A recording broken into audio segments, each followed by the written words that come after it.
नमस्कार, मैं हूं नीलू। तो हिजबुल्लाह लगातार समय के साथ साथ धीरे धीरे और खतरनाक होता जा रहा है। जिस तरह से लगातार हमले वो इजराइल पर कर रहा है और कहा ही जा रहा था कि नसरुल्लाह के मारे जाने के बाद शायद हिजबुल्लाह की कमर टूट जाए, लेकिन अब नए चीफ के आने के बाद उन्होंने अपनी पूरी स्ट्रेटेजी चेंज की है। हमले लगातार इजराइल पर हो रहे हैं और वो भी बड़े हमले हो रहे हैं। किस तरह के प्लान के साथ इस वक्त हिजबुल्लाह तैयार है? बातचीत करने के लिए मयंक मेरे साथ है। मयंक, हमने देखा कि जब नसरुल्लाह की मौत हुई तो कहा यह गया कि बहुत ज्यादा डैमेज हिजबुल्लाह को हुआ है। अब यहां से हिजबुल्लाह का उठना थोड़ा मुश्किल है, लेकिन एक बार फिर से हिजबुल्लाह उठा और इस बार इतने ताकतवर तरीके से कह सकते हैं कि हमले कर रहा है इजराइल पर, जिसकी किसी ने उम्मीद नहीं की थी। यानी ताबड़तोड़ हमले इजराइल पर हिजबुल्लाह की तरफ से। आप बिल्कुल ठीक कह रहे हो। ना सिर्फ इजराइल नेतन्याहू गवर्नमेंट, इजराइल की सरकार, बल्कि आईडीएफ इजराइल की जो सेना है वो भी इस बात को लेकर हैरान है कि हिजबुल्लाह की तरफ से इतना सब होने के बाद भी इतने तेज हमले कैसे हो रहे हैं। अगर आप देखें, जो लगता है देखने से कि जब से नईम कासिम जो नए हिजबुल्लाह के चीफ बने हैं, उसके बाद से लगभग 15 दिनों में अचानक से हिजबुल्लाह की तरफ से ऐसा लगता है कि जैसे पहले से ज़्यादा खतरनाक रूप में उभर के हिजबुल्लाह सामने आया है। आप देखिए, अगर हम बात करें पिछले 6 दिनों की, हम साफ कर देना चाह रहे हैं, ये बीती रात के हमले की हम बात नहीं कर रहे हैं, पिछले एक हफ्ते की अगर हम बात करें तो इजराइल के 6 शहरों में और इजरायली सेना के 6 बेसिस पर रॉकेट से या फिर ड्रोन से हमले हुए हैं। हम आपको वो जगह भी बताते हैं। देखिए, अभी जो सबसे ताज़ा हमला है वो स्टेरोड इलाका है इजराइल का, नॉर्दर्न इजराइल का, जहां पर 20 रॉकेट से हमले हुए हैं। ये लेटेस्ट हमला है। इसके अलावा हम पिछले अगर 6 दिनों की बात करते हैं तो इसमें हाइफा में हथियार फैक्ट्री है, जो ऑर्डिनेंस फैक्ट्री थी, इसके ऊपर जो है वो ड्रोन अटैक हुआ। आप अल रामता जो मिलिट्री बेस है वहां पे रॉकेट और ड्रोन दोनों से हमले हुए हैं। साफेज जो इलाका है इजराइल का, वहां तो रॉकेट्स की बरसात ही कर दी गई, बहुत सारे रॉकेट्स फायर किए गए ऐसा बताया जाता है। वैसी नहारिया इलाका जो है वहां पे कई इलाकों में जो है लगातार सायरन बज रहे हैं और वहां से कई जगह पे रॉकेट्स गिरने के बाद धुआं निकलने की तस्वीरें भी सामने आई हैं। तो देखिए, इजराइल की तरफ से तो कहा जा रहा है कि हमले को हम नाकाम कर रहे हैं, लेकिन कई जगह से आग लगने और धुआं की जो तस्वीरें हैं वो भी सामने आई हैं और हिजबुल्लाह का दावा है कि हम लगातार हमले कर रहे हैं जिससे नुकसान हो रहा है।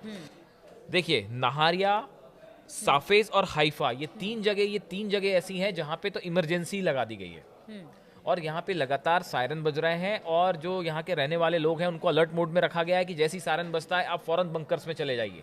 तो ये हालात बिल्कुल वैसे ही हैं जब नसरल्ला की मौत के पहले हिजबुल्लाह जिस तरह से हमले कर रहा था, वैसी हालात अब भी बने हुए हैं। तो ये ना सिर्फ इजराइल के लिए बल्कि आईडीएफ के लिए, बल्कि सबके लिए ये एक बड़ा मुद्दा है कि आखिर हिजबुल्लाह, कहाँ तो दावे हो रहे थे कि हिजबुल्लाह पूरा खत्म हो जाएगा, नसरल्लाह, उसके बाद उनके डिप्टी चीफ, जितने उनके बड़े कमांडर्स थे सब मारे गए।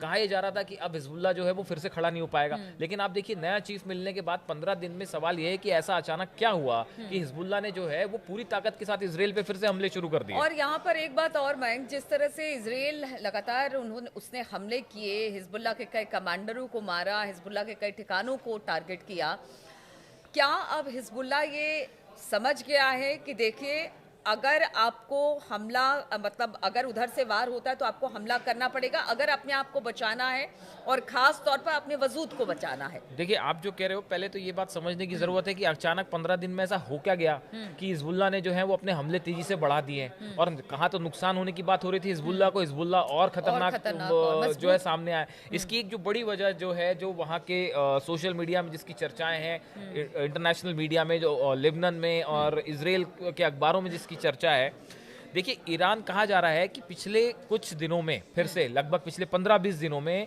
ईरान की तरफ से फिर से बड़ी मात्रा में हथियार हिजबुल्लाह को मिलने शुरू हो गए। अच्छा। अब सवाल यह है कि ये बीच में रुक गए थे, इसकी वजह हम आपको बताते हैं। देखिए, लेबनान और सीरिया के बॉर्डर का एक इलाका है मसना क्रॉसिंग। ये वो जगह थी जहां से ईरान हिजबुल्लाह को हथियार सप्लाई किया करता था। अच्छा। लेबनान में जो हथियार आते थे वो इस मसना क्रॉसिंग के जरिए आते थे। इसको निशाना बनाया इजराइल ने एयर स्ट्राइक के जरिए इस पूरे इलाके को तबाह कर दिया था, जिसकी वजह से ईरान से जो सप्लाई हुआ करती थी वो बाधित हो गई, वो कुछ दिनों के लिए रुक गई। लेकिन जब से ये नईम कासिम नए चीफ बने हिजबुल्लाह के, इन्होंने जो पहला काम किया, सबसे पहला काम नईम कासिम का कहा जा रहा है जो था, वो इन्होंने ये मसना क्रॉसिंग तबाह होने के बाद एक नया रूट खोजा जिसके जरिए ये हथियारों की सप्लाई होती रहे। अच्छा। इन्होंने क्या किया कि इसी बॉर्डर से थोड़ा सा पहले मयादा अल जबादनी रूट एक कहा जाता है, जो कि इजराइल और लेबनान को जोड़ने का काम करता है।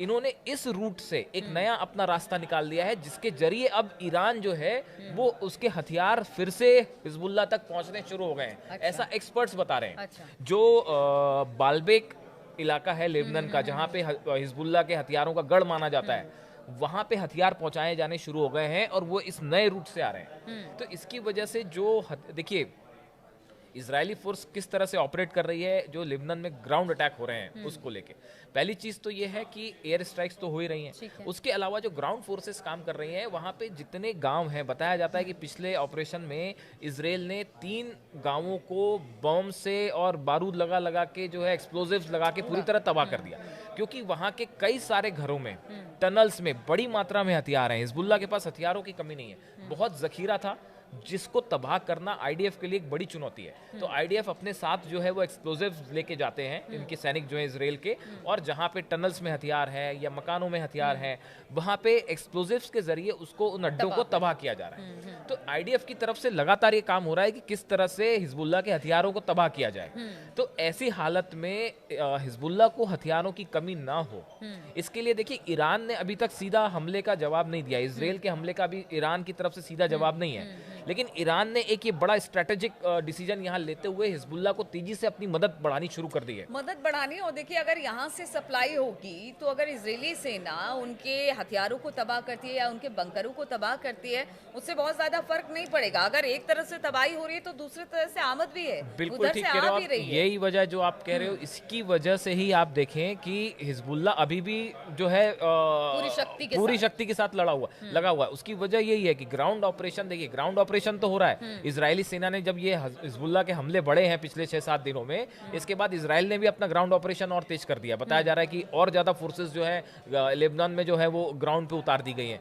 लेकिन ये सब होने के बाद भी हिजबुल्लाह बार बार इस बात को कह रहे हैं कि ग्राउंड ऑपरेशन आसान नहीं होता। और देखिए वहां पे बहुत बड़ी संख्या में जो है वो हिजबुल्लाह के लड़ाके मौजूद हैं और उनको न्यूट्रलाइज करना आसान काम नहीं है। ये एक लंबी लड़ाई है और ईरान भी शायद यही चाहता है, हिजबुल्लाह भी यही चाहता है कि एक लंबी लड़ाई में इजराइल को उलझाए रखा जाए। जब तक हिजबुल्लाह के फ्रंट पे इजराइल उलझा हुआ है, देखिए 6 शहर और 12 इजराइल के सेना के बेस हैं, यहाँ पे अगर हमले हो रहे हैं, अब भी रॉकेट्स गिर रहे हैं, अब भी ड्रोन अंदर आ रहे हैं, जिसकी तस्वीरें भी सामने आ रही है। ऐसी बात नहीं है कि उसकी तस्वीरें नहीं आ रही। ड्रोन्स अगर इजराइल की सीमा में आ रहे हैं तो ये चुनौती तो बना ही हुआ है, और वो कब कहाँ क्या धमाका हो जाए किसी को नहीं पता। तो ऐसे हालात में हिजबुल्लाह जो है उसकी ताकत पिछले 15 दिनों में अगर हम देखें तो वो कहीं कम होती दिखाई नहीं दे रही, और ये इजराइल के लिए बड़ी चुनौती है। और इसी वजह से ही एक बड़े पैमाने पर इजराइल ने फिर से जो है लेबनान में ग्राउंड और एयर स्ट्राइक्स दोनों बढ़ा दी हैं पिछले 4-5 दिनों में, और कोशिश की जा रही है कि हिजबुल्लाह को एक बार फिर से पीछे धकेला जाए। बिल्कुल, तो हिजबुल्लाह को एक बार फिर से पीछे धकेला जाए। हिजबुल्लाह के हमले थोड़े कम हुए थे हथियारों की सप्लाई ना होने की वजह से, लेकिन अब एक बार फिर से ईरान हथियारों की सप्लाई हिजबुल्लाह को कर रहा है, जिसकी वजह से इजराइल पर हमले बढ़ गए हैं हिजबुल्लाह की। और अब इजराइल ने भी कोशिश यही की है कि जो हथियार जो हिजबुल्लाह को मिल रहे हैं उसको रोका जाए, ताकि जो हमले हैं इजराइल पर होने वाले वो कम हो सके। तो इस तरह की स्थिति बनी हुई है और इस खबर पर लगातार हम नजर बनाए हुए हैं। आप हमारे साथ बने रहिए।